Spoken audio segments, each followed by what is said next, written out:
Yo pienso que los expulsadores de muchas cosas. Yo pienso que los desaparecidos tienen mucha plata a la familia y lo dejan solo. Eso pasa.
Y él es feliz así, por eso te digo, le gusta llamar la atención. Y eso es la presión de Luis. A mí me está viendo mucho la columna, me está viendo mucho el brazo.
Sí, señora. Más o menos, ¿qué fecha le tienes?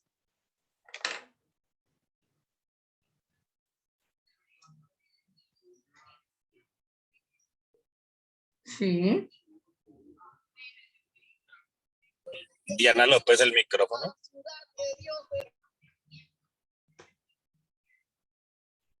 ¿Y qué día de la semana te parece chévere? El domingo, es el de descansar. Lo que pasa es que jueves y viernes son complicados.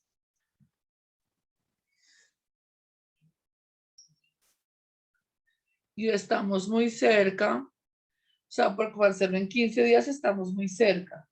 Tendríamos que hacerlo el 10. ¿Qué te parece? ¿El 9 o el 10 de noviembre? Tengo un compromiso ese día. Que nos da 20 días para organizar.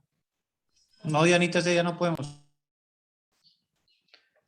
Ese Y día es nos queda martes o difícil. miércoles, que son Creo que fechas que las personas... El lunes no, porque la mayoría de gerentes no van el lunes por la mañana a trabajar, están llegando de sus lugares de descanso y jueves y viernes nunca están. Entonces martes y miércoles me parece que es un buen Claro, lugar porque no en son días de cuanto a parcial, fecha. está bien ahí. El que me perdí de que están hablando, disculpe. de un Diana. tema ahí, Diana que está haciendo una reunión con nosotros, pero creo que estamos en vacaciones en esos Entonces días. digamos que el desayuno fuera el 9 o el 10 de noviembre. Ya ahorita lo evaluamos con ella. Pero Si con le gusta más el desayuno sí martes, o le podemos, gusta más el sí. miércoles. Uy, desayuno, pero va incluido en el plan, Pero, ¿no? eso es, ok, por favor nos indique el menú. ¿A todos o solo para usted? No, pues asumo que a todos. Lo está Obvio. diciendo en grupo, eso es para todos. En la Es finca, un que en la nuevo finca método de de ella. integración del grupo. Sí, en la finca de ella ya dijo. Por favor, no llevar a Fabio. No obstante, al lugar tu comentario. Ay, Sí, o miércoles.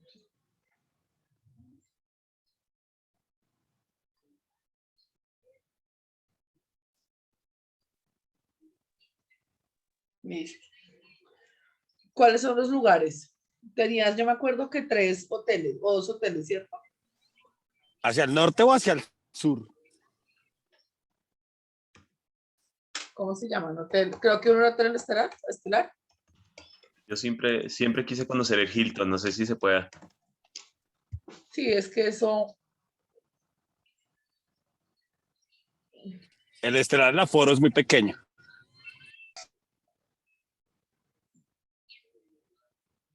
no, pero eso está bien porque acuérdate que solamente tenemos una oportunidad para quedar bien el primer día. Sí. Diana va a quedar bien el primer día. De eso Así es, depende así el es. resto. Pero entonces, Ricardo, tú vas a poner el sonido y todo, ¿no? Yo creo que tenemos que quedar todos bien el primer día.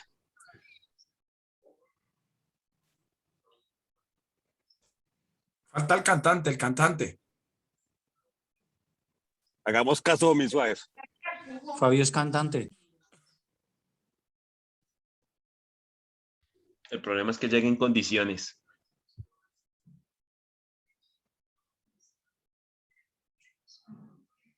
Llega a cantar y mínimo ahí sí nos expone el tema de medidas cautelares.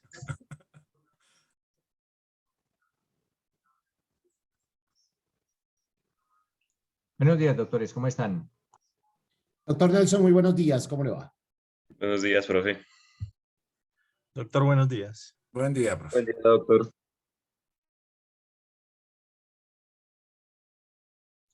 Bueno, inicialmente, antes de eso, en la plataforma ya encuentran la charla del doctor Dagoberto Charri Rivas sobre indicios. Esta charla debe estar vista para el día de mañana. Igual es una Muy charla buena muy charla. amena. Es una charla amena, el doctor es muy ameno en su forma de hablar y maneja suficientemente este tema de los indicios. Si no la alcanzaron a ver el día de ayer, les recomiendo que por favor el día de hoy quede vista esa charla. Adriana. Profe, buenos días. Disculpa, te quería pedir disculpas. Ayer falté clase, me encuentro enferma y no sé si hacerte llegar la No, incapacidad no hay necesidad, o Adriana. No hay a necesidad. Zulma. Vale, perfecto. Bueno, yo preparé unas diapositivas para el día de hoy con relación a una charla que se dictó, que dicté para la Fiscalía General de la Nación sobre cómo efectuar los interrogatorios y cómo efectuar las entrevistas. Aunque le repito, aunque esa charla iba dirigida inicialmente a fiscales y a miembros de policía judicial, pues tiene plena aplicabilidad también para la defensa. Esto, ojo, en materia penal. Entonces, denme un segundito, ya les comparto pantalla.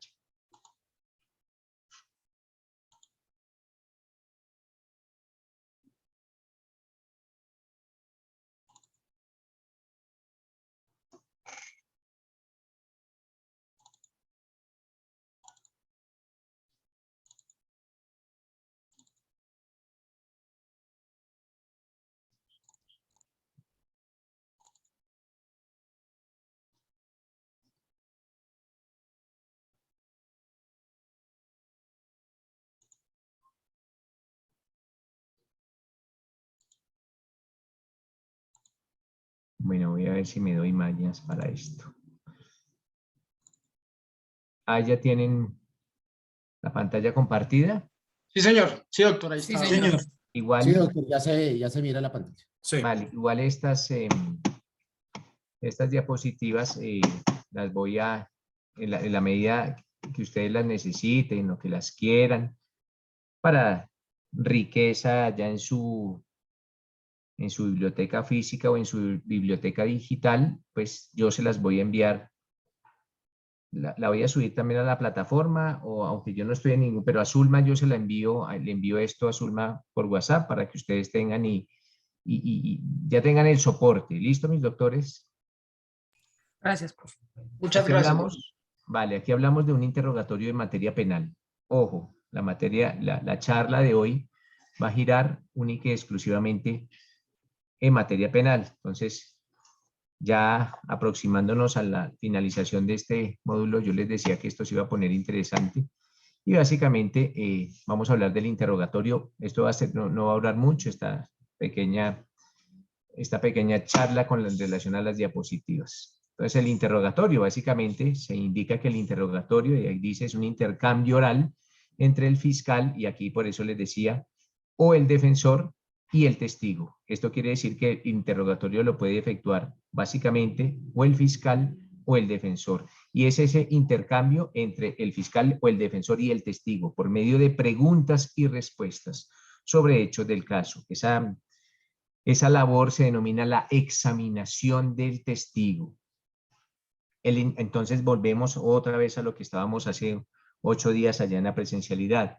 El interrogatorio directo, acuérdense que el interrogatorio directo es el que realiza la parte que aporta el testigo. Acordémonos de eso, por favor, doctores. El interrogatorio directo es el primer interrogatorio que se hace al testigo en el juicio oral por parte de quien lo presenta. Eso ya se los había dicho en clases anteriores, pero es bueno refrescar, en ese caso, refrescar memoria. Quien aporta el testigo realiza el interrogatorio directo. Acordémonos del ejercicio que hicimos el viernes en el cual ustedes tenían preguntas de interrogatorio y contrainterrogatorio, y redirecto y contrarredirecto. Pues básicamente esto es como ya el soporte que se van a ustedes a llevar una vez termine esta clase. Les digo que tranquilos, no tomen apuntes porque todas estas diapositivas yo se las voy a enviar y las van a tener allá en sus archivos. Se lleva a cabo como el interrogatorio directo, formulándole preguntas con cuya respuesta dicha parte se propone probar sus alegaciones. Esto es, pues yo busco que el testigo me sirva ¿para qué? Para sacar adelante mis pretensiones. El principal propósito es convencer y persuadir a quién, al juez, de la veracidad de las mismas, con el fin de que prevalezcan por sobre las del adversario. Ustedes ya depende de la posición que tengan, sabrán cuál es su adversario, si efectivamente es la fiscalía o es la defensa, pues ustedes tendrán básicamente esa parte. Es comparable con una película. La persona que se sienta a observarla al principio no sabe nada de su trama. ¿Y quién es el que se sienta a observar? Pues el juez es el que se sienta a observar la trama. Pero mientras esta transcurre, se va formando un cuadro claro de toda la situación. Si la película se presenta de forma clara, entendible y convincente, el espectador saldrá convencido de una postura. Si por el contrario se presenta una película confusa y desorganizada, así quedará el espectador confuso y aturdido. Y en el caso de la fiscalía es grave. ¿Por qué? Porque si el juez queda confuso o queda aturdido con relación a la película que le está mostrando el fiscal, el juez tendrá dudas. Y acuérdense que en derecho penal toda duda se resuelve en favor del procesado. Ahora viene la entrevista. La entrevista es una diligencia judicial o un acto de investigación que se realiza antes del interrogatorio. Entonces, esos se denominan actos de investigación. Un acto de investigación consiste en la entrevista que se le recepciona a esos potenciales testigos del delito. ¿Qué principios básicos debe tener la entrevista? Primero, confianza y seguridad. Es necesario, en primer lugar, estar convencidos nosotros mismos como parte de nuestras propias alegaciones. Transmitirle nuestra seguridad al testigo. Y esto se traduce en la preparación del interrogatorio. Acordémonos, doctores, que en derecho civil los testigos no se preparan, pero en derecho penal sí se preparan los testigos. Y preparar a un testigo básicamente no consiste en decirle que diga mentiras. No, preparar a un testigo consiste en hacer como un simulacro de lo que va a pasar en el juicio, de que el testigo se vaya ambientando con el ambiente del juicio hacerle las mismas preguntas que le voy a hacer en el juicio para que el testigo vaya perdiendo ese pánico escénico. ¿Qué significa hablar en público y más en un estrado judicial? Entonces, en eso consiste en preparar al testigo. Si bien es cierto, el testigo tiene que decir la verdad, pues es bueno hacer como algunos simulacros de cómo se va a efectuar ese interrogatorio directo. Tanto la entrevista como el interrogatorio tienen que ir organizados. Tiene que haber una organización del relato. Cronológicamente, primero, una organización del relato, segundo, una organización cronológica y una conveniencia de relatar lo más impactante al principio y al final. Entonces, ojo, lo más impactante lo tengo que decir al principio y lo tengo que decir al final. ¿Por qué? Porque con base en lo que se diga al principio y al final, eso es lo que va a quedar más en la retina del juez. Eso el juez lo va a recordar mejor, lo que se diga al inicio y al final de lo narrado. Ese interrogatorio tiene que ser descriptivo, tiene que ser sencillo y tiene que ser interesante. Entonces, los relatos de los testigos detallados y extensos son generalmente aburridos. Esto es para las personas que acostumbran sentar allá en el banquillo de los testigos a efectuar interrogatorios directos supremamente largos y supremamente tediosos. Entonces, el relato de nuestro testigo capte la atención del juzgador. Lo primero que se debe hacer es ubicar al oyente en el tiempo y en el lugar en que ocurrieron los hechos que se juzgan, haciendo una descripción lo más completa posible del mismo. Como consejo, esto ya es a manera personal, utilizar diagramas, fotografías o pizarras. Esto ayuda a ubicar al juzgador en el lugar de los supuestos hechos. Por ejemplo, unas lesiones en el rostro. Eso para algunos abogados se denomina la evidencia demostrativa.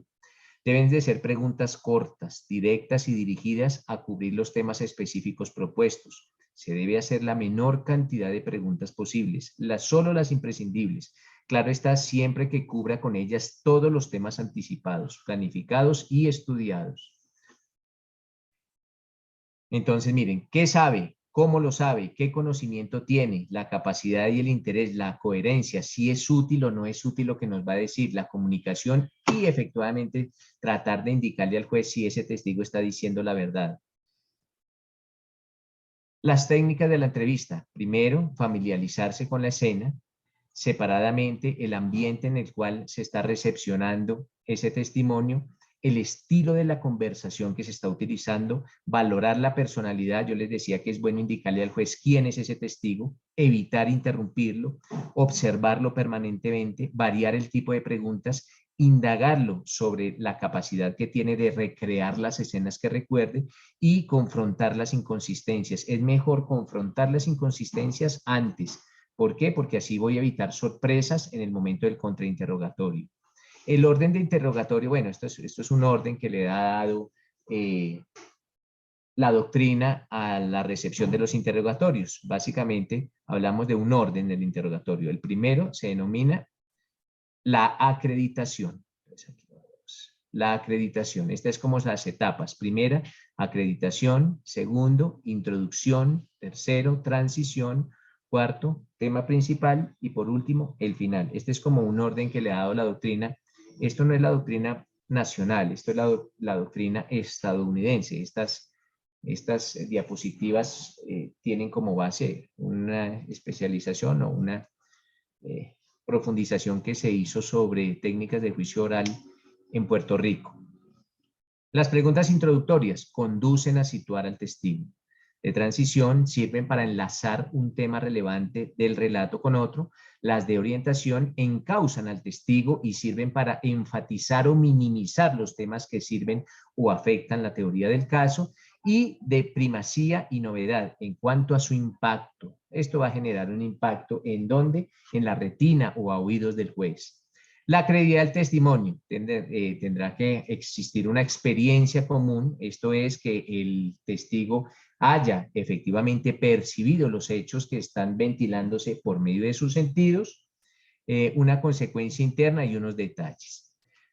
Sobre la credibilidad del testimonio, es bueno hacerle énfasis al juez quién es ese testimonio.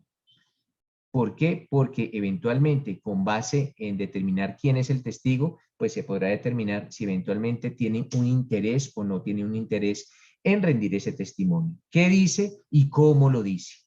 Entonces, ¿quién, cómo y de qué forma? Entonces, ojo, ¿quién es el testigo? ¿Por qué está él ahí?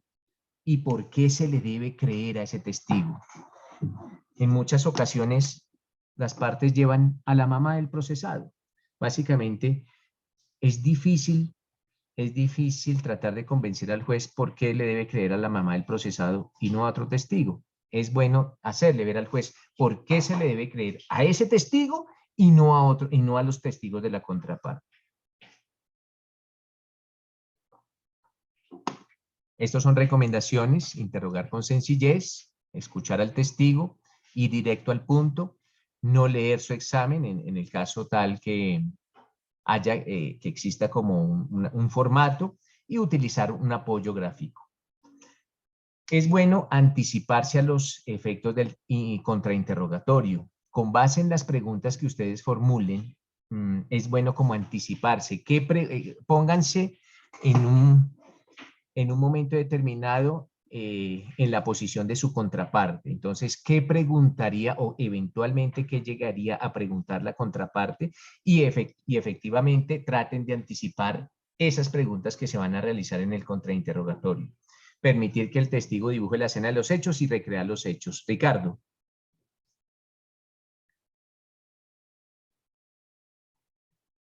Doc, no, buenos días a todos, buenos días, Doc. No, ayer casualmente, frente a que usted pone de Dagoberto Charlie, lo envía uno automáticamente a una audiencia que en buena hora, pues seguramente algunos la pudimos ver, de la audiencia que tuvo Dagoberto Charlie en defensa en la sala de casación penal de Luis Alfredo Ramos, y él ayer se refería precisamente frente a la subjetividad que tiene el testigo, ¿sí? Pero digamos de esa manera en el momento de la subjetividad, y él intentó, digamos, exponía o hacía una exposición extensa frente a cómo esa subjetividad llevaba a cometer o llegaba a cometer errores a la, digamos, a la corte, en aras de qué, en aras de que esos testigos estaban en busca de un beneficio propio. Entonces ahí es donde a mí me genera como esa duda cuando usted habla del testigo, cómo preparar el testigo, pero cómo ese testigo de repente puede ser tan influyente o digamos dentro de un proceso, y eso lo hablaba ayer el doctor Dagoberto Charri en su audiencia en la sala de casación penal. Era esa mi pregunta.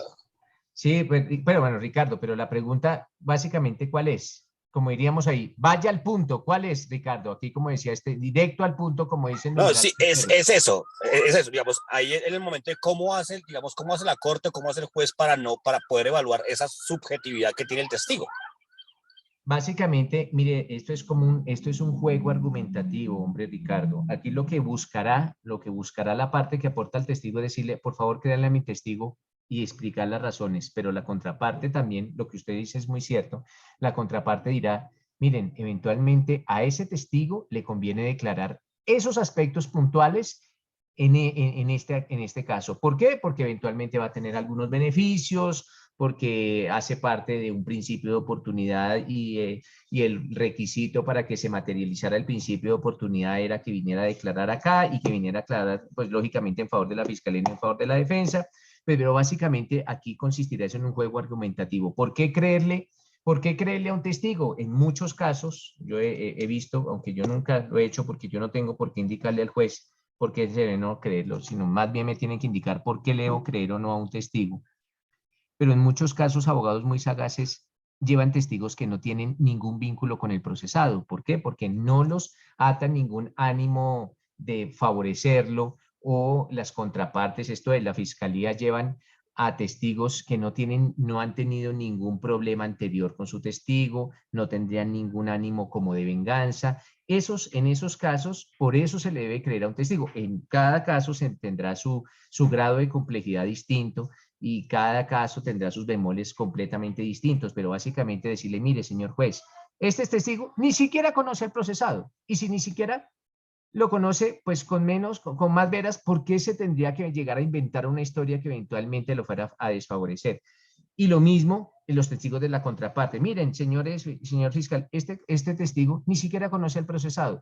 ¿Qué razón tendría él para venir a hablar en su favor? Entonces, básicamente, cada caso tendrá, y por eso es muy, muy importante saber qué testigos son los que voy a acudir a a un proceso, aunque en algunos casos muy determinantes los testigos obligados, miren, el caso ahorita de la cuestión de las MINTIC, pues tendrán que llevar al señor Tapia, y al señor Tapia lógicamente le va a convenir hablar y de pronto en contra de algunas personas que vayan a ser vinculadas. ¿Por qué? Porque eso es como una táctica que él está utilizando y que utilizó anteriormente, pero eso tendrá que utilizarlo la defensa en su favor, decirle, mire, no le crean a Emilio Tapia. ¿Por qué? Porque Emilio Tapia ya sabemos que viene aquí a hablar en contra del procesado, porque ya es su costumbre hacerlo en un caso hipotético.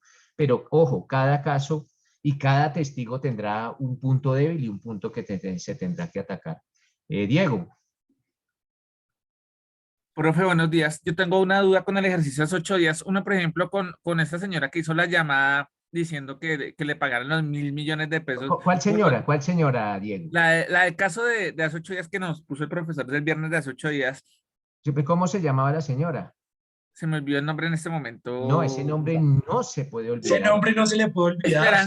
Esperanza Gómez. Mira, yo prefiero Esperanza que Gómez. todo el módulo de derecho penal te lo del diga. derecho probatorio, Esperanza pero no el Gómez. nombre de la señora. Esperanza Gómez. Ya me Bueno, acordé. ahora sí, Diego, por favor. Profe, pero entonces uno como, por ejemplo, desvirtúa, o sea, por ejemplo, si la señora sí hizo la llamada, uno como o sea, digamos que ahí no sería bueno hacerle como un interrogatorio, porque digamos que la señora sí llamó y le cobró los 1.000 millones de pesos a la cónyuge del señor porque se dio cuenta que lo habían secuestrado, esas cosas. Ahí no es bueno hacer un interrogatorio, o uno que, por ejemplo, digamos ahí en esos temas, uno que puede decirle a la persona, un ejemplo. No, Porque pues yo que lógicamente, hombre Diego, usted sabrá si su testigo le conviene o no le conviene.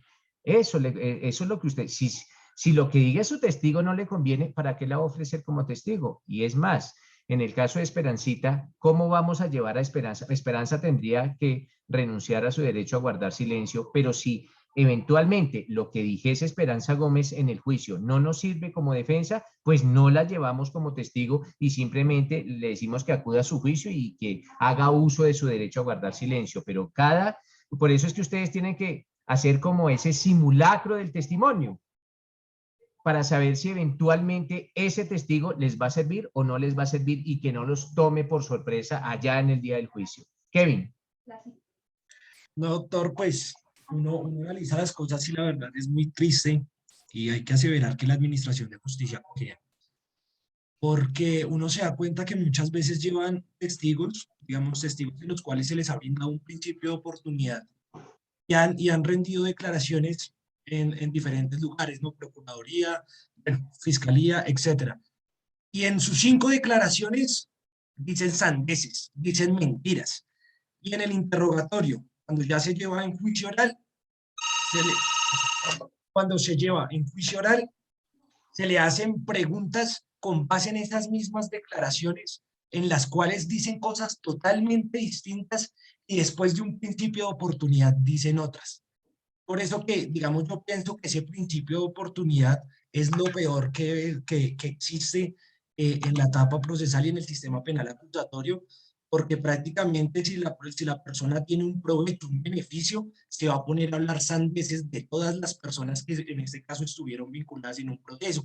Y que de todas formas, la administración de justicia, la judicatura, le siguen dando relevancia a esos testigos en los cuales al parecer son los que son más veraces en sus testimonios, sabiendo que en el interrogatorio se coge declaración por declaración, se ven las mentiras que han dicho y después sí dicen otra cosa totalmente distinta.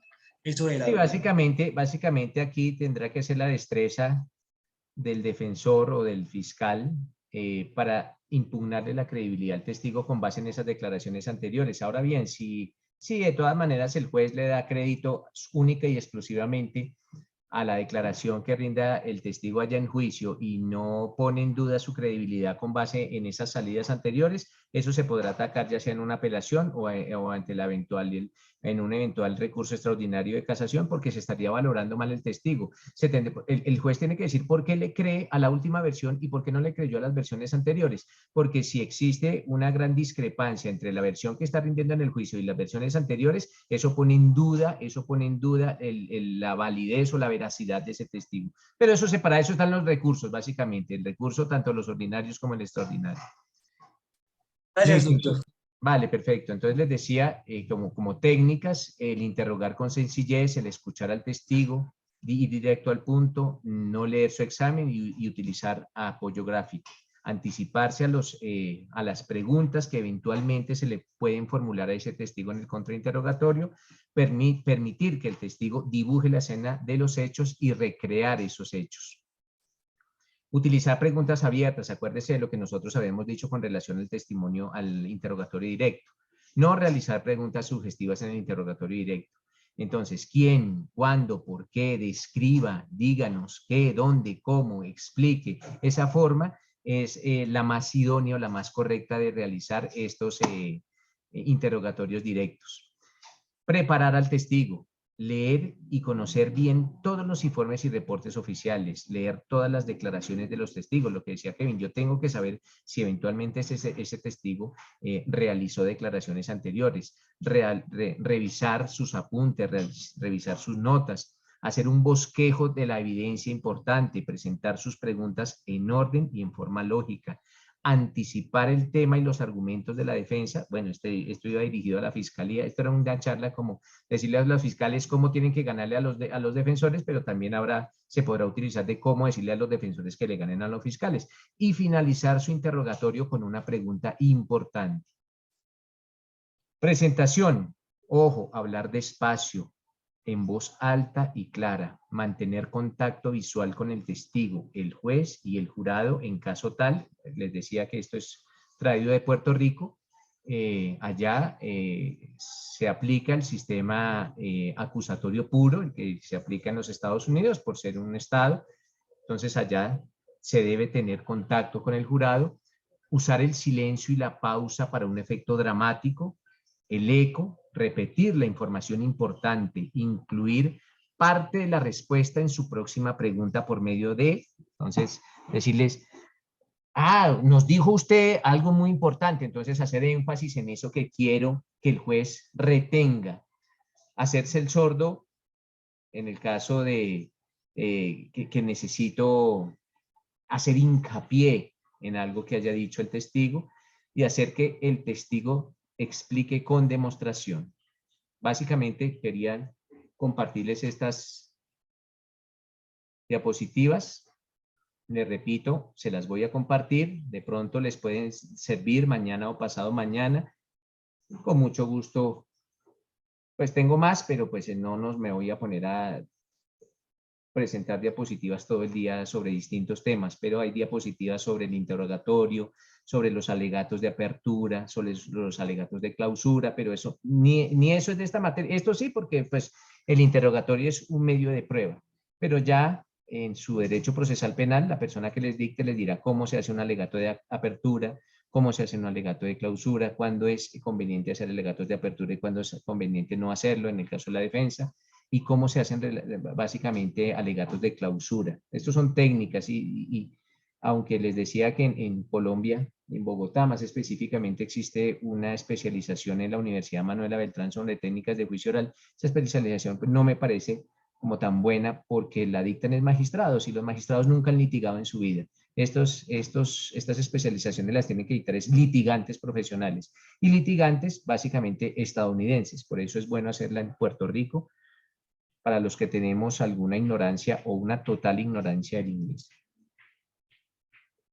Listo, mis doctores. Esto era como para iniciar.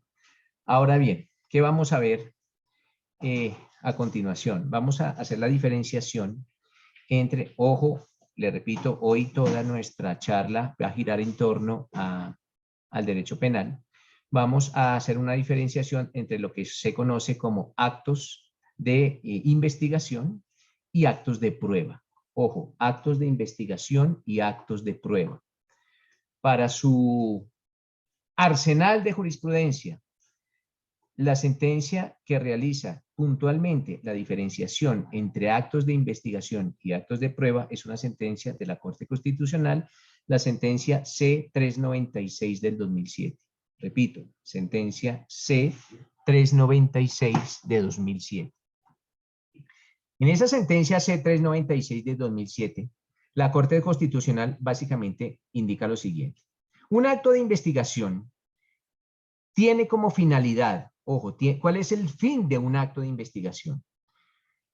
Tiene como finalidad el recaudar, el obtener, recaudar u obtener elementos materiales probatorios o evidencia física. Eso es lo que se busca con un acto de investigación. Recaudar lo que en civilito se llaman pruebas, pero acá en penal se denominan elementos materiales probatorios o evidencia física. Voy a recaudar.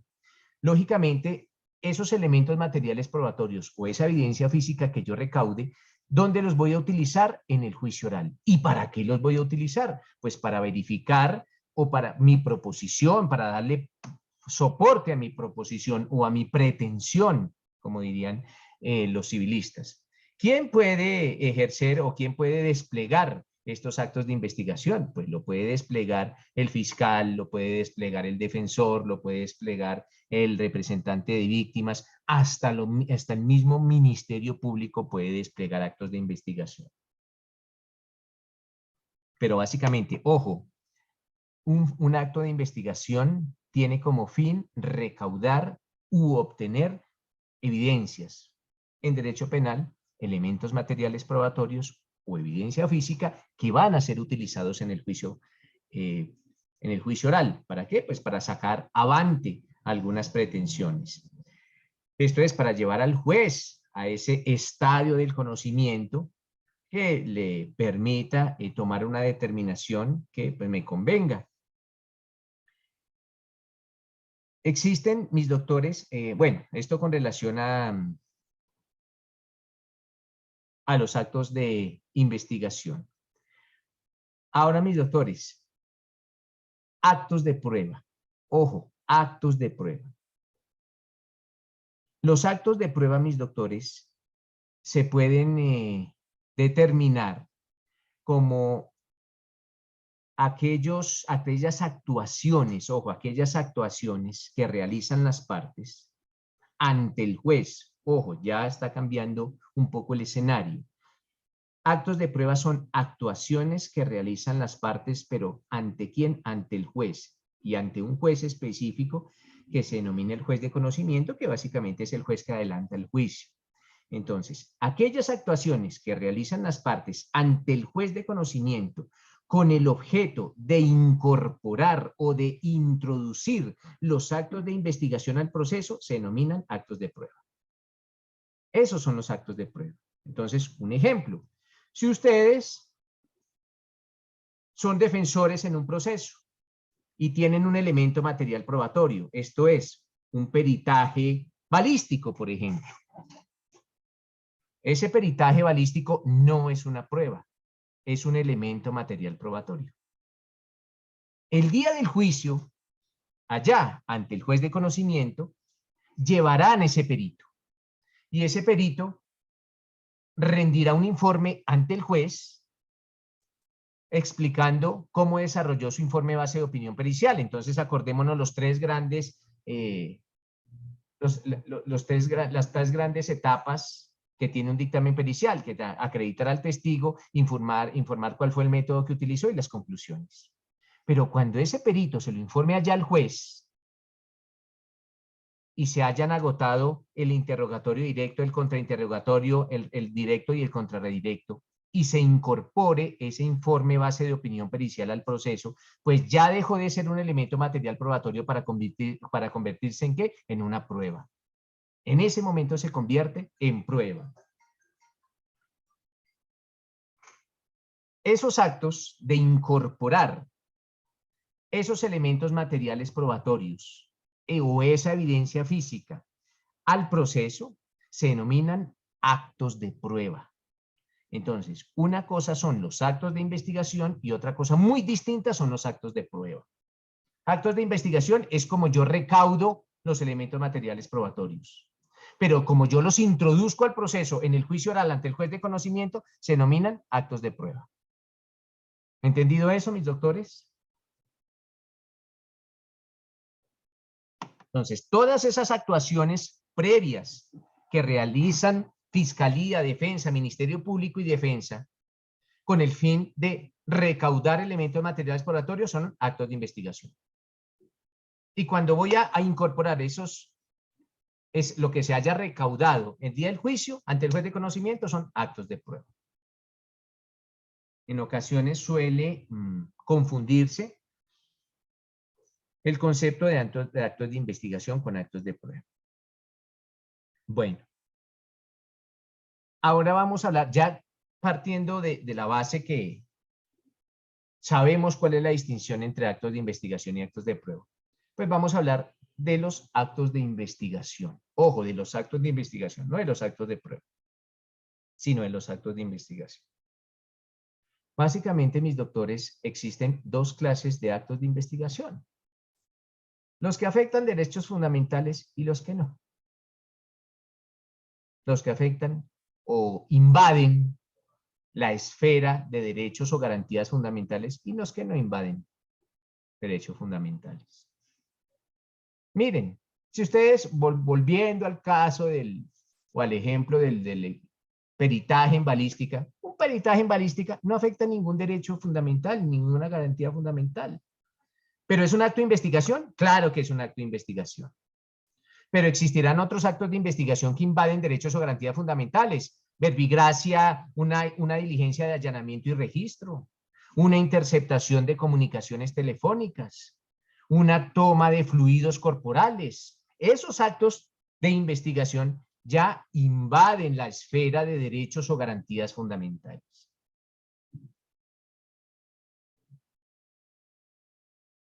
Con relación a los actos, bueno, ¿y esto con base en qué? Con base, o sea, ¿qué le permite a un sujeto procesal invadir derechos o garantías fundamentales? Pues básicamente la Constitución política y la ley. Los derechos fundamentales en ningún caso son absolutos. No son absolutos. ¿Podrán ser afectados? Claro que sí, podrán ser afectados. ¿Y por qué pueden ser afectados? Porque acordémonos, mis doctores, que el derecho o el interés general prima sobre el interés particular. Y el interés general es resolver los casos o resolver esas conductas que tienen las características de delito. Para la sociedad es más importante buscar esclarecer los hechos. Por eso es legal recopilar algunos elementos materiales probatorios o evidencia física o algunas evidencias que eventualmente pueden llegar a comprometer derechos fundamentales. Sobre estos, bueno, sobre los actos de investigación que no afectan derechos fundamentales, pues no habrían muchas consideraciones a realizar, pero sobre esos especiales actos de investigación que afectan o invaden derechos constitucionales o garantías constitucionales, pues es la misma ley la que fija algunas pautas o algunas reglas precisas, bueno, más o menos precisas para establecer en qué circunstancias esos actos de investigación que pueden llegar a implicar afectación de derechos o de garantías fundamentales son legales y legítimos. Son legales y legítimos. Les decía, el fin de la justicia o el fin de la sociedad es lograr el esclarecimiento de los delitos. Por eso es necesario, en virtud de la primacía del interés general sobre el particular, es necesario, es fundamental y es legal invadir derechos fundamentales. Es la misma Corte Constitucional la que ha dicho que los derechos fundamentales no son absolutos, que eventualmente pueden llegar a ser afectados. ¿Para qué? Para lograr otros intereses constitucionalmente relevantes. ¿Cuál? Pues el esclarecimiento de las conductas punibles. Léanse la sentencia C-336 del 2007. Es la C-336 del 2007 la que dice que los derechos fundamentales no son inviolables, que mejor dicho, que son absolutos, que nadie puede entrar a mi casa porque en mi casa prima el derecho a la intimidad y a la inviolabilidad del domicilio. No, el Estado puede afectar derechos constitucionales. ¿Para qué? Para investigar y esclarecer esas conductas con características de delito. ¿El Estado puede invadirme mis derechos fundamentales? Sí, lo puede hacer. Está dentro del artículo 250 de la Constitución. ¿Por qué? Porque el interés de la sociedad es que se investiguen esas conductas delictivas y que se sancione a los responsables. O si no, no tendríamos un orden justo. Entonces se pueden acopiar informaciones con relación a personas que eventualmente pueden tener alguna participación en un delito. Sin embargo, mis doctores, el recaudo de esos elementos materiales probatorios o esa evidencia física se debe realizar con un especial acatamiento de las reglas que la misma Constitución ha establecido para la protección de los derechos fundamentales. En algunos casos se requerirá de una autorización judicial previa. Ojo, autorización judicial previa. Esto es, que exista una autorización de un juez. ¿Para qué? Para que se afecten esos derechos o esas garantías fundamentales.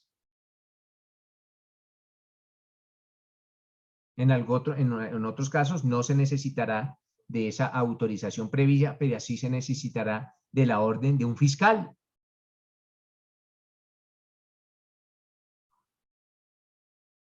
Vamos a adentrarnos en estos puntos.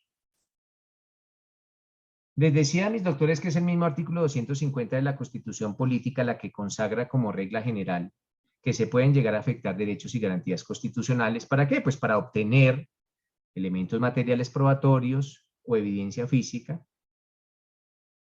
Y se necesitará, lógicamente, en algunos casos, la autorización de un juez de control de garantías.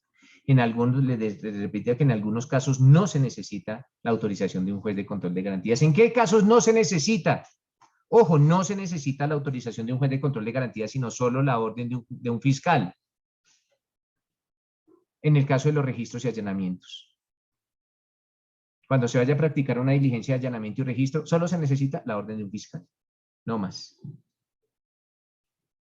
Bueno, ahorita hacemos alguna, porque esto no es absoluto tampoco. Dejémoslo ahí por ahora, sí. ¿En qué otro caso? En el caso de la interceptación de comunicaciones. Las chuzadas. El fiscal puede ordenar chuzarnos los teléfonos con su orden nomás. No necesita de la autorización previa de un juez. La interceptación de correspondencia. No necesita el control previo de un juez. La recuperación de información dejada al navegar por internet no necesita la autorización previa de un juez.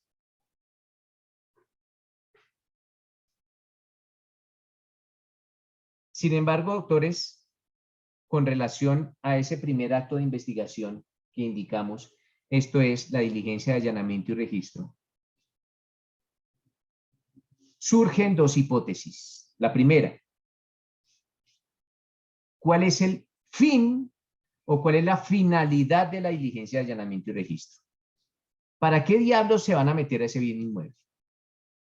Bueno, cuando digo se van a meter, estoy hablando de policía judicial nata.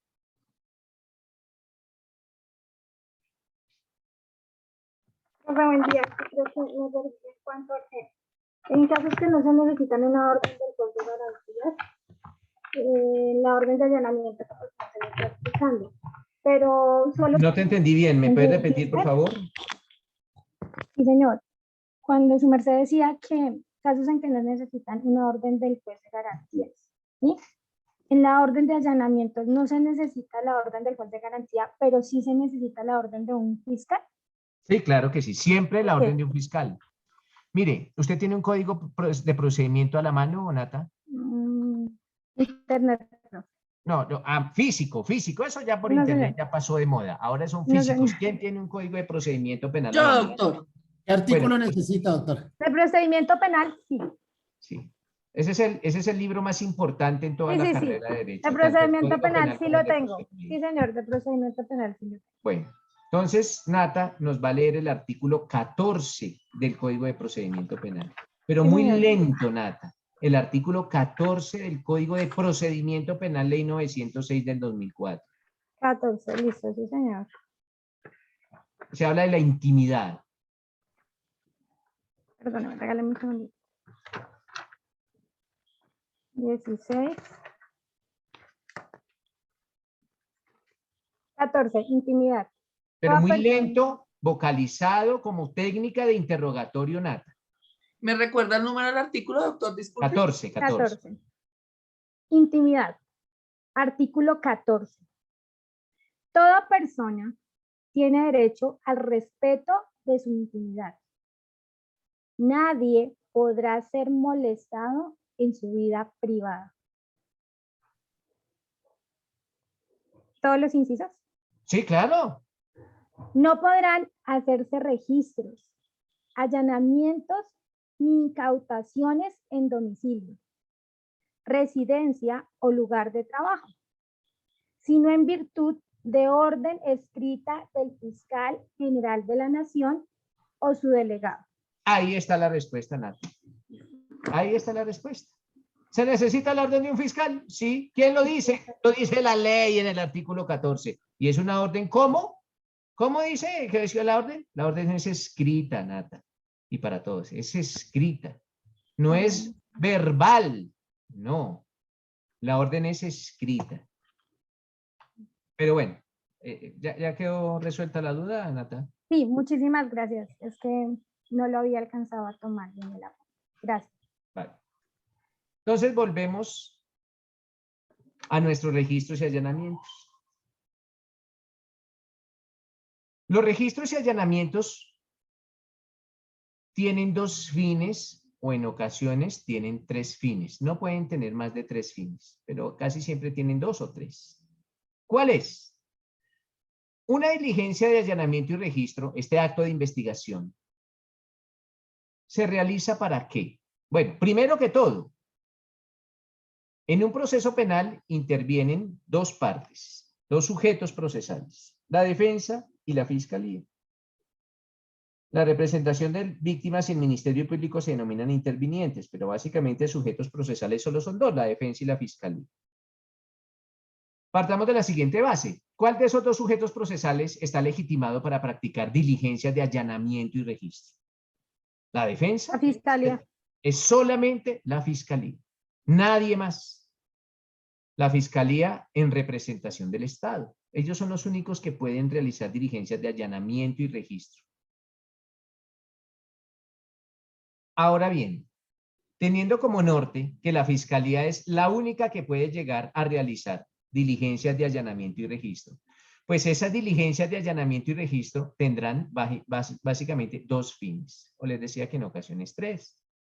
Primer fin de una diligencia de allanamiento y registro, pues recaudar o recolectar elementos materiales probatorios o evidencia física. Vamos allá porque allá en ese bien inmueble existen elementos materiales probatorios o evidencia física que vamos a recaudar. Para eso se entraron a la casa. No se pueden entrar a la casa a hacer visita, no. Es para recaudar elementos materiales probatorios o evidencia física. Para eso entran, para eso afectan o invaden la intimidad en un registro de allanamiento.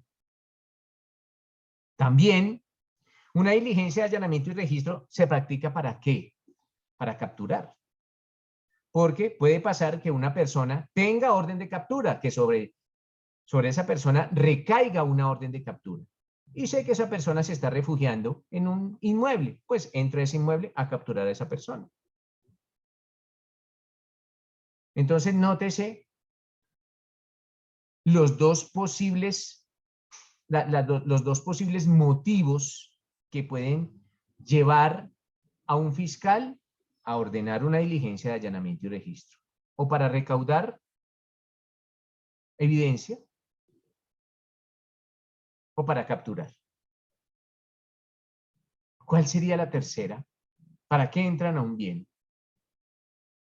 El primero es para recaudar evidencia y el segundo es para capturar. ¿Para qué podrían también entrar a un bien inmueble? ¿Qué nos dice Nata? Para proteger la vida de una persona que se encuentra en riesgo. ¿Para proteger la vida de quién? De una víctima. o Ah, una pero eso presencia sería ilegal. flagrancia. Eso ya sería flagrancia. Eso ya sería flagrancia. No, la tercera es para las dos. Para las dos. Para recaudar evidencia y capturar. Entonces, ojo con eso. Se puede practicar un allanamiento o para recaudar evidencia, o para capturar, o para las dos, para recaudar evidencia y capturar. ¿En dónde está la distinción? Ojo con esto. ¿En dónde está la distinción? Si se va a practicar una diligencia de allanamiento y registro con el fin de recaudar evidencia, se necesita la orden de un fiscal. Porque no necesita control previo o autorización previa. Solo se necesita, ¿qué? La orden de un fiscal. Pero, si se necesita la diligencia de allanamiento y registro para capturar, se necesita la autorización previa de un juez.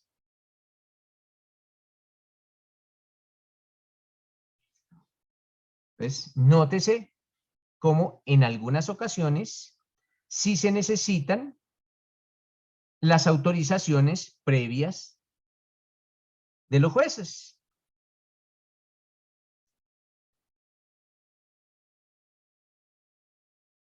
Cuando la diligencia de allanamiento y registro se va a practicar con un fin. ¿Cuál? El de capturar.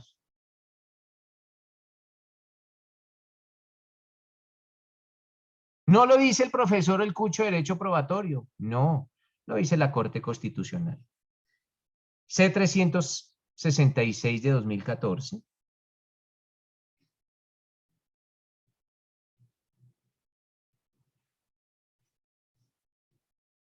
C300, ¿qué, perdón? C-366 de 2014.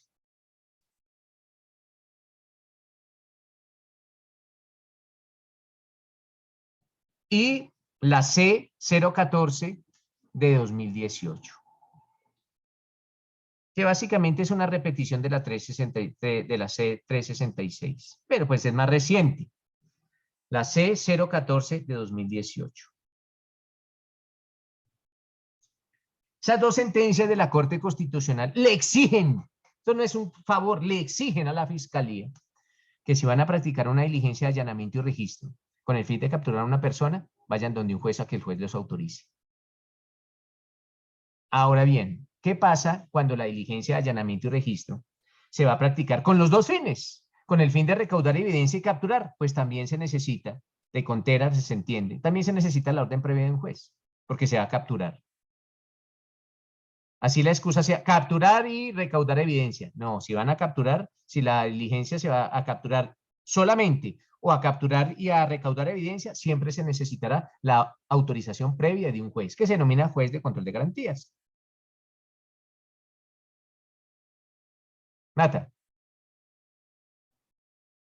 Disculpa, profe, puede sonar bobo, pero yo ingresé con el fin número 1 de recolectar material probatorio. Pero tengo el papayita que está indicado ahí. No lo puedo capturar porque no tengo la orden del juez. No lo puede hacer. Gracias. Salvo una excepción. Okay. Salvo una excepción. Todo tienen excepciones, salvo una excepción. Y la excepción la entendemos mejor con un ejemplo. Mire, aquí está la fiscal Nata. Nata se nos va a volver fiscal. Ella va a tomar el buen camino y va a volverse una penalista. Y la nombran fiscal. Y ella en su despacho está adelantando una investigación contra una banda dedicada al tráfico de armas. Ojo, ¿al tráfico de qué? De armas.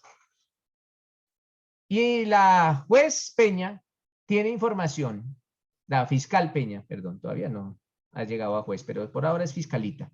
La fiscalita Peña tiene información de que en un inmueble guardan las armas. Esa organización criminal guarda las armas.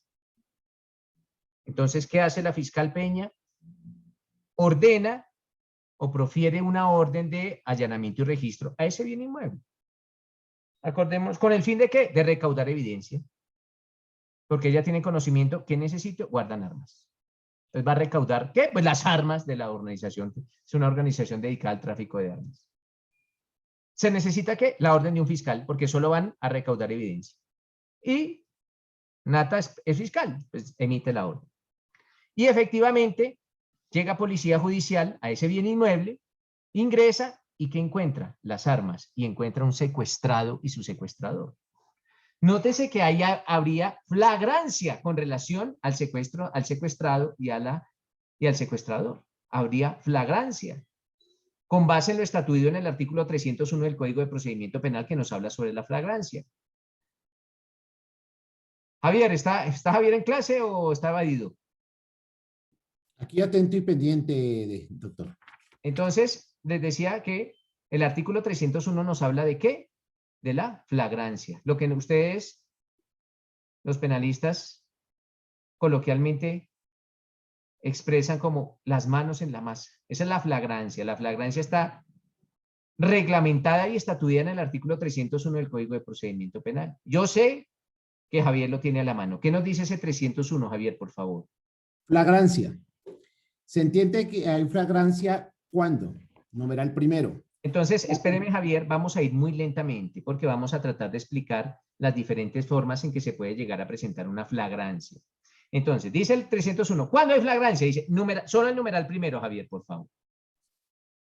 La persona es sorprendida y aprehendida durante la comisión del delito. Listo, ojo, entonces paremos ahí, dice, la persona es sorprendida y no solamente es sorprendida, sino también es capturada. El vocablo, la palabra que utiliza el código es aprehendida. Entonces, no solo es sorprendida, sino también es aprehendida cuando está cometiendo el delito. En esos momentos en que está cometiendo el delito. Primer caso de la flagrancia. Segundo caso, Javier, segundo numeral. Numeral segundo. La persona es sorprendida o individualizada durante la comisión del delito y aprehendida inmediatamente después por persecución o cuando fuere señalado por la víctima u otra persona como autor o cómplice del delito inmediatamente después de su perpetración. Ojo, gracias. Entonces aquí nos habla de adición a otros ingredientes. ¿Cuál es? La persecución. Pues comete el delito y sale corriendo y lo persiguen. O comete el delito y la víctima dice, mira, el que está allá me robó, me acabó de robar. Aquí no hay persecución. El que está allá me robó. Y la policía va y lo captura. ¿Por qué? Porque la víctima inmediatamente lo señala. En esos casos también se presenta flagrancia. Tercer numeral, Javier. Numeral tercero. La persona es sorprendida y capturada con objetos, instrumentos o huellas, de los cuales aparezca fundadamente que acaba de cometer un delito o de haber participado en él. Ojo, aquí ya nos habla de otro aspecto u otro elemento. Capturar a la persona con elementos o huellas que le permiten inferir, por eso esto se llama la flagrancia inferida, así se denomina en la doctrina, la flagrancia inferida, porque le permiten inferir al fiscal que esa persona cometió el delito. Pero ojo, que en lo que atiende, repitamos ese numeral, por favor, hombre Javier. Miren, es que aquí hay palabras que se pueden presentar, se pueden prestar para interpretaciones. Y les voy a decir qué palabra. Repitamos, por favor, Javier, ese numeral. La persona es sorprendida y capturada con objetos, instrumentos o huellas, de los cuales aparezca fundadamente que acaba de cometer un delito o de haber participado en él. Las palabras que se prestan para interpretaciones acaba de cometer un delito. ¿Cuándo la persona ha acabado de cometer un delito? ¿Hace una hora? ¿Hace media hora? ¿Hace 10 minutos? ¿Hace 20 minutos? Nótese que es como vaga la redacción del juzgado. O en el numeral del legislador, o en el numeral segundo que nos leyó Javier, dice inmediatamente después. O sea, si la persecución dura 5 horas, será inmediatamente después. O si la persecución, ¿cuánto tiempo tiene que durar la persecución? Entonces, ojo, o si de pronto el malhechor es perdido de vista por los que lo van persiguiendo. ¿Qué pasa en esos casos? Y lo capturan a los 10 minutos. Son circunstancias que dan origen a la interpretación. Kevin. De ahorita seguimos, Javier, con los demás numerales. Muchísimas gracias. En el inciso 2 y por supuesto en el inciso Entonces, 3. el inciso 2, se me olvidó decirle, se llama la cuasi flagrancia, según los doctrinantes, ¿no? Cuasi flagrancia. Perfecto. Me acaba de surgir una inquietud con esos dos incisos. Cuando nosotros decimos que esa persona fue aprendida inmediatamente después por la persecución o cuando sea señalado por la víctima. Esto cuando dice que hace alusión a señalado por la víctima, quiere decir que lo señaló en un procedimiento de fila de personas. No, porque ¿qué dice después de señalado por la víctima? Después de que cometió el delito, inmediatamente después. Como autor o cómplice del delito inmediatamente después. Inmediatamente. ¿Sí ves? Que es inmediatamente después de que lo comete. Entonces, no son señalamientos en filas de personas, porque los señalamientos en filas de personas son actos de investigación que se practican mucho después de que se comete el delito. Esto es inmediatamente después. Entonces, la mujer fue violada, sale de las residencias y le dice a un policía, mire, el señor que está allá me acaba de violar. En ese caso, nótese que se presenta esa cuasi flagrancia. Y en ese caso también aplica, digamos, en el Manual Único de Policía Judicial, si no estoy mal, en su formato FPJ12, hace alusión que la víctima en este caso puede presentar elementos materiales probatorios. Ahí es donde se da la identificación del autor que acaba de cometer esta actividad delictiva. No, porque la identificación no es un acto de investigación. La identificación es un acto de prueba. Usted está confundiéndome actos de investigación con actos de prueba, porque la identificación la hace la víctima. ¿En dónde? En el juicio. Allá en el juicio es donde la identifica. Y eso es un acto de prueba, no un acto de investigación.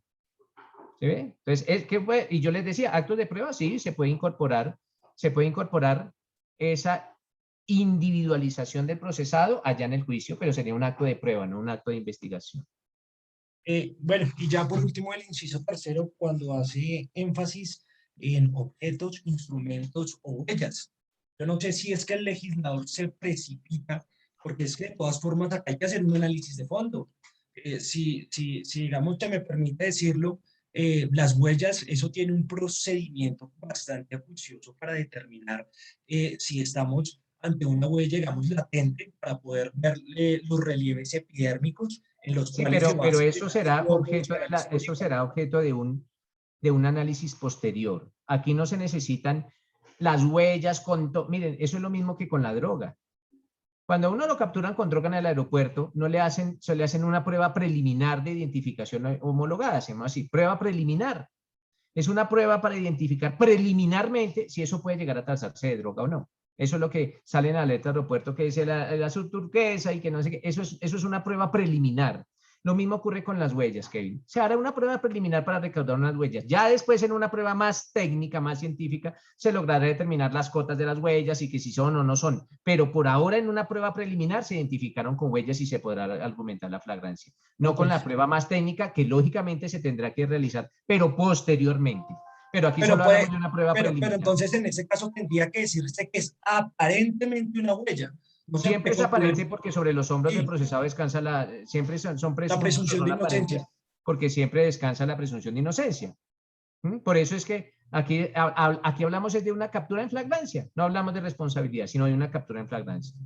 Perfecto. Que la huella eso no es, pues ya será allá en juicio. Pero que me permitió capturarlo, sí me permite capturarlo. Me permite capturarlo. Si no es, pues ya esa prueba se cae en juicio, pero claro que me permitió capturarlo. Ojo, porque aquí estamos hablando de cuándo se permite o cuándo se materializa una captura en flagrancia. Ya la responsabilidad será objeto de otro debate.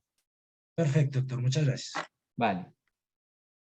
Seguimos con el otro numeral, el testigo, la tercera, la flagrancia inferida, les decía. Estamos en el numeral tercero, ¿cierto, Javier? Correcto, doctor, sí. Entonces vamos al numeral cuarto, que se conoce en la doctrina como el testigo silente. La palabra silente es una palabra derivada del silencio. Testigo silente. Ese es el numeral cuarto, el que nos habla de las cámaras o de los sistemas de video o algo así. ¿Qué nos dice el cuarto, Javier? La persona es sorprendida o individualizada en la comisión de un delito en un sitio abierto al público a través de la grabación de un dispositivo de video y aprendida inmediatamente después. La misma regla operará si la grabación del dispositivo de video se realiza en un lugar privado con consentimiento de la persona o personas que residan en el mismo. Perfecto. Ese viene junto con un otro inciso. ¿Qué dice el siguiente inciso? Que es de los establecimientos privados, los lugares privados. La misma Quinto. regla, algo así. Quinto. Sí, dice, la misma regla Ah, operará si la grabación del dispositivo de video se realiza en un lugar privado con consentimiento de la persona o personas que residan en el mismo. gracias, Javier. Pues básicamente lo que está diciendo es si la persona es capturada cuando estaba cometiendo el delito, pero quien lo sorprende es un sistema de seguridad de cámaras, básicamente.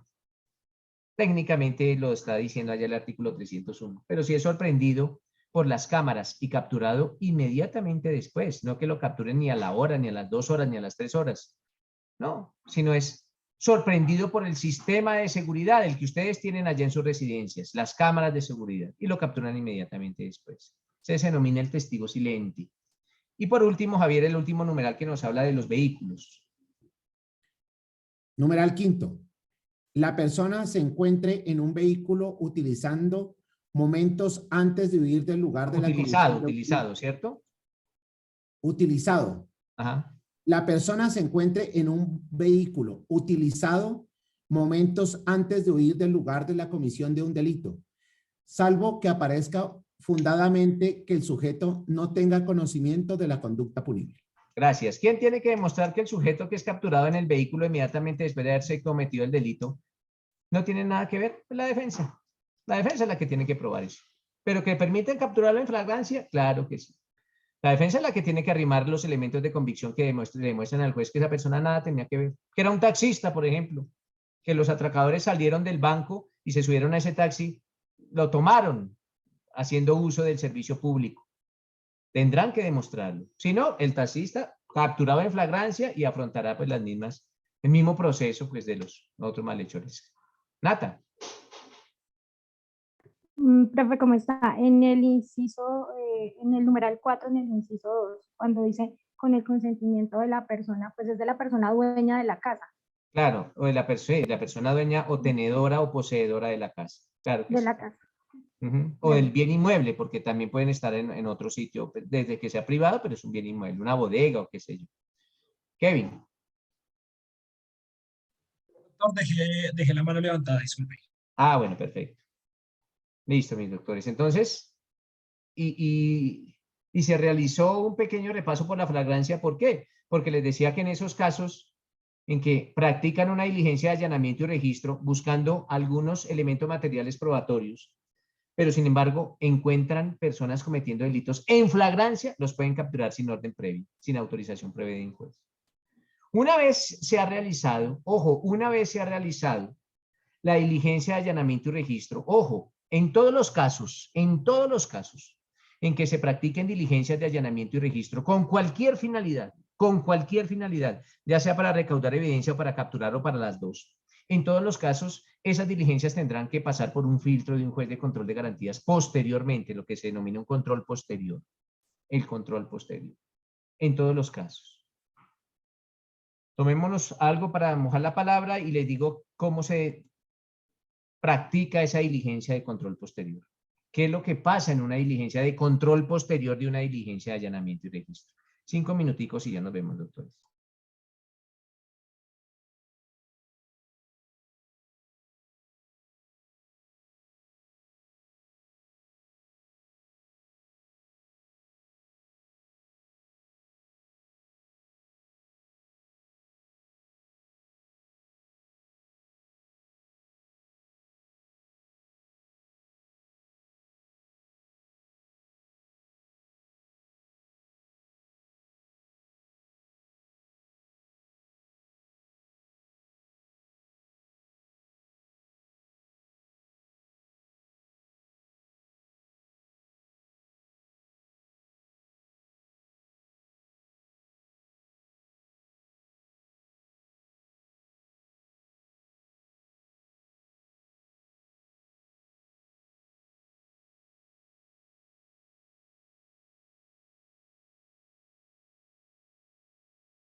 Bueno, mis doctores, ahora vamos a tratar como de explicar de una manera suficiente qué ocurre en esta audiencia.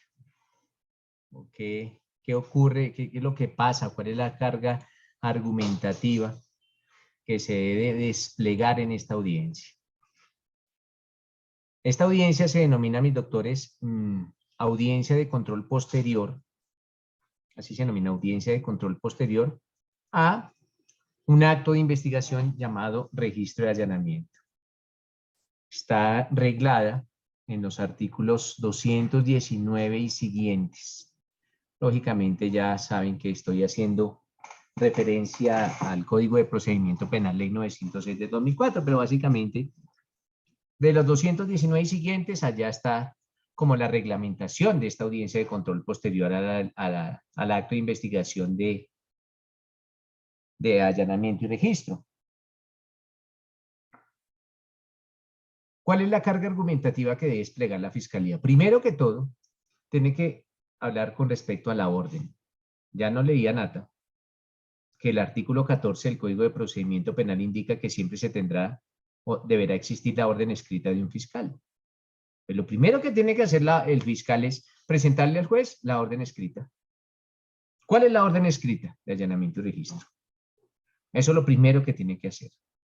Segundo, tiene que señalarle al juez, ojo, siempre esta carga argumentativa la tiene el fiscal, tiene que señalarle al juez que se está adelantando una investigación, especificando por qué delitos y cuáles son las personas que están siendo involucradas en esa investigación.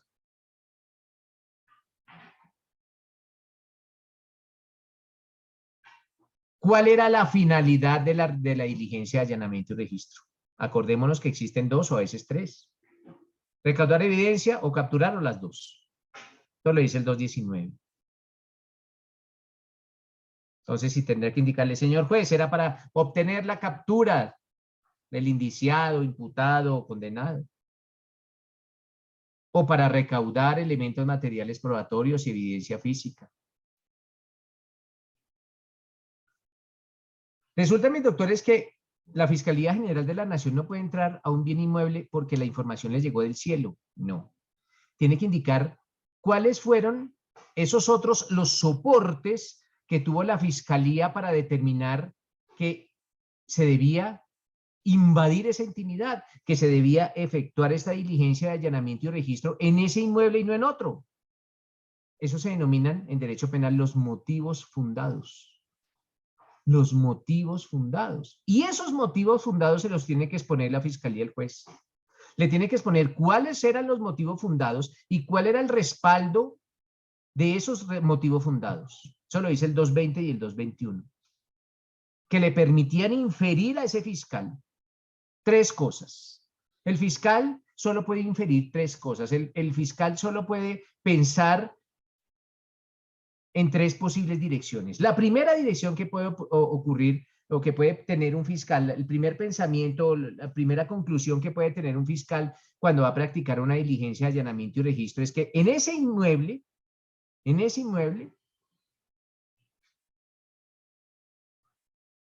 se encuentra la persona que cometió el delito.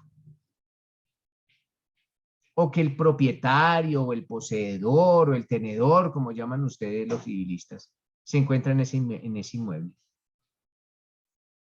Segundo, que en ese inmueble se hallan algunos instrumentos con los cuales se ha cometido delitos. O tercera, que en ese inmueble se encuentren los objetos producto de un delito, el botín prácticamente.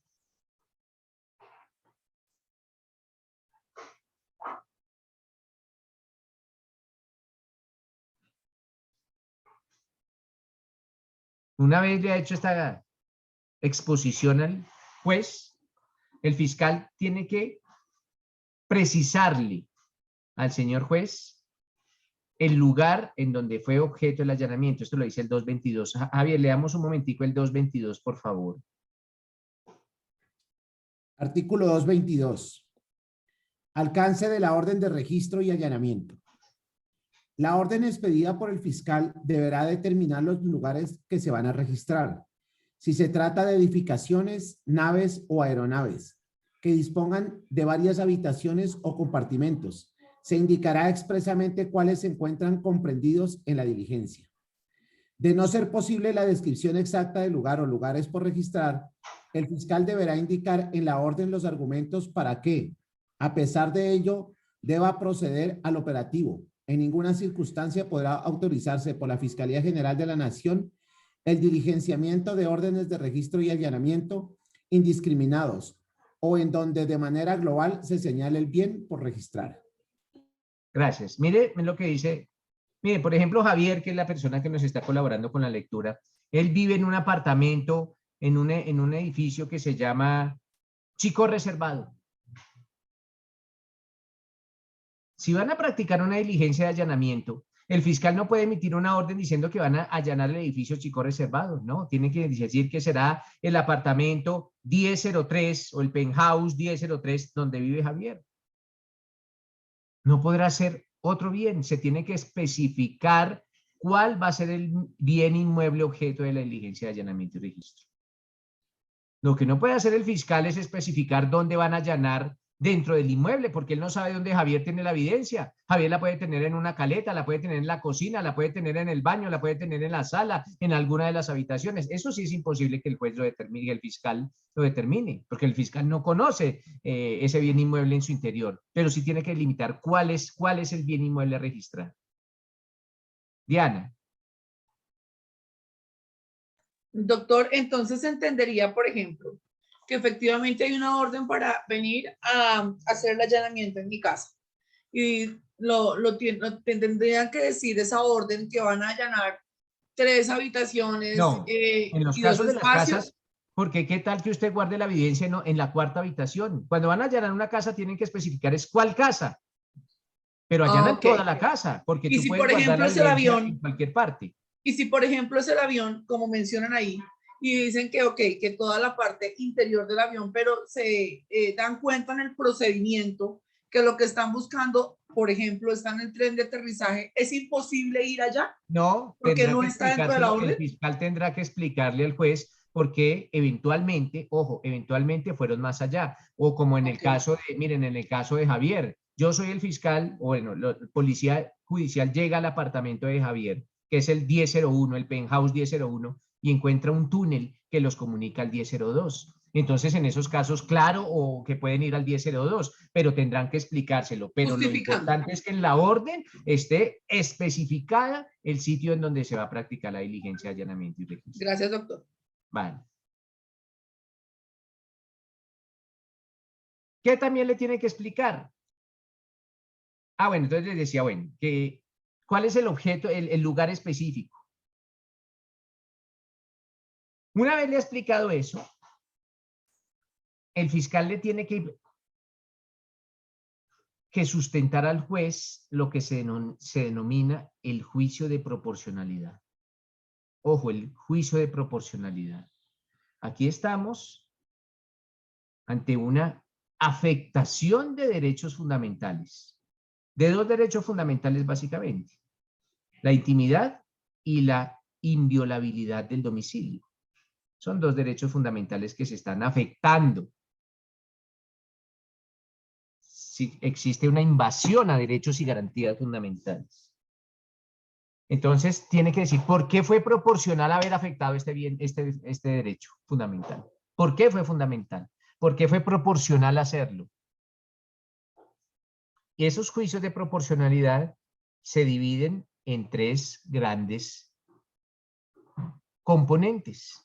El primero, en el cual el fiscal le indica al juez por qué esa medida es idónea.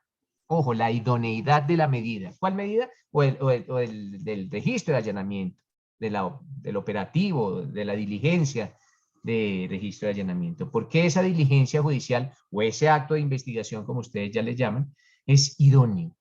Porque se necesitaba para lograr el fin propuesto.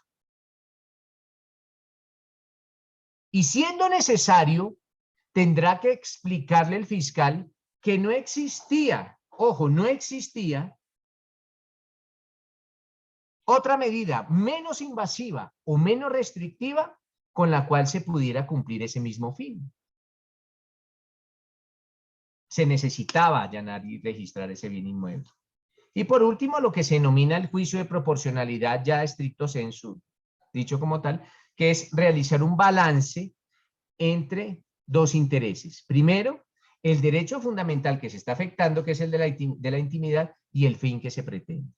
Aquí es donde el fiscal indica que el fin del Estado es esclarecer los hechos constitutivos de delito y era necesario. ¿Por qué? Porque ya se tenía información que esos elementos materiales de prueba se podían llegar a perder, era necesario invadir la intimidad, pues cada quien tendrá su argumentación y su forma de sustentarla.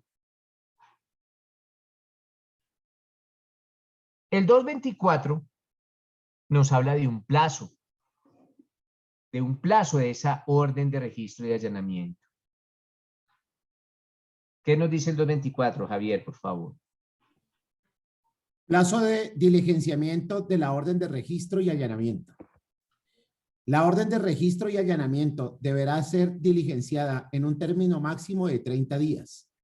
Si se trata de la indagación y de 15 días si se trata de una que tenga lugar después de la formulación de la imputación.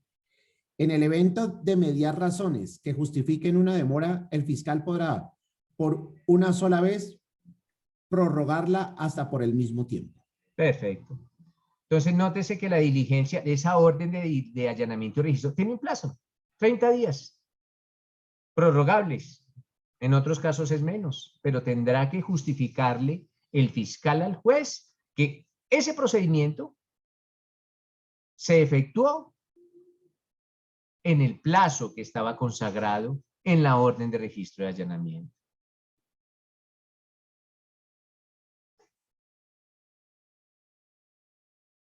Ahora bien, una vez se ha evacuado esto, ya el fiscal entrará a hablar ya no de la orden, sino acerca del procedimiento como tal, del procedimiento que se realizó. El primer gran componente, el fiscal tiene que hablar de la orden y todo eso que hablamos. Ahora del procedimiento. ¿Qué pasó en el procedimiento de diligencia de allanamiento y registro? Primero, que tiene que decirle el fiscal al juez que se adelantó exclusivamente en los lugares autorizados.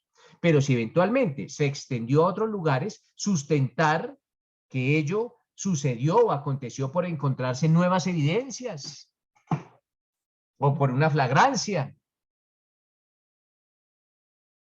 También tiene que indicarle el juez al fiscal, el fiscal al juez, que esa diligencia se cumplió dentro del plazo establecido en la orden, que no se afectaron derechos de terceros, que los bienes incautados se limitaron a los señalados en la orden, a menos de una flagrancia, que se elaboró un acta de la diligencia, en el cual en esa acta se plasmó los lugares que se registraron, los objetos que se ocuparon, las personas que se capturaron cuando vayan a efectuarse capturas, si hubo oposición a la diligencia. En ocasiones ustedes observan que es necesario romper la puerta o romper la ventana. Pues, si hubo oposición, es necesario hacer uso de la fuerza y se rompen las puertas y se ingresa a los bienes inmuebles. Pero eso tendrá que quedar plasmado en la orden, que se cumplió básicamente en un horario de 6 de la mañana a 6 de la noche. En ocasiones se puede realizar fuera de este horario, pero en esos casos tendrá que explicar el fiscal cuál fue la razón para realizarla por fuera de ese horario. Que se citó al Ministerio Público. No que el Ministerio Público fue, sino que por lo menos que lo citó. No es obligación que vaya. Y le tendrá que exhibir el fiscal al juez el informe de policía judicial sobre los resultados de esa diligencia. Y por último, acreditarle que se encuentra dentro del término de la legalización, o sea, dentro del término en que se efectúa esta diligencia. Esto lo dice el 237, son 24 horas. ¿Qué dice el 237, Javier?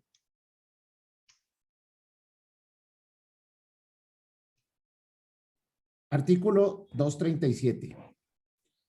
Audiencia de control de legalidad posterior. Dentro de las 24 horas siguientes al recibimiento del informe de Policía Judicial sobre las diligencias de las órdenes de registro y allanamiento, retención de correspondencia, interceptación de comunicación o recuperación de información producto de la transmisión de datos a través de las redes de comunicación, el fiscal comparecerá ante el juez de control de garantías para que realice la audiencia de revisión de legalidad sobre lo actuado. Durante el trámite de la audiencia podrán asistir, además del fiscal, los funcionarios de la Policía Judicial y los testigos o peritos que prestaron declaración juramentada con el fin de obtener la orden respectiva o que intervinieron en la diligencia. El juez podrá, si lo estima conveniente, interrogar directamente a los comparecientes y después de escuchar los argumentos del fiscal, decidirá de plano sobre la validez del procedimiento. Gracias. Básicamente, la diligencia se tiene que realizar dentro de las 24 horas siguientes al momento en el cual le presentan el informe al fiscal.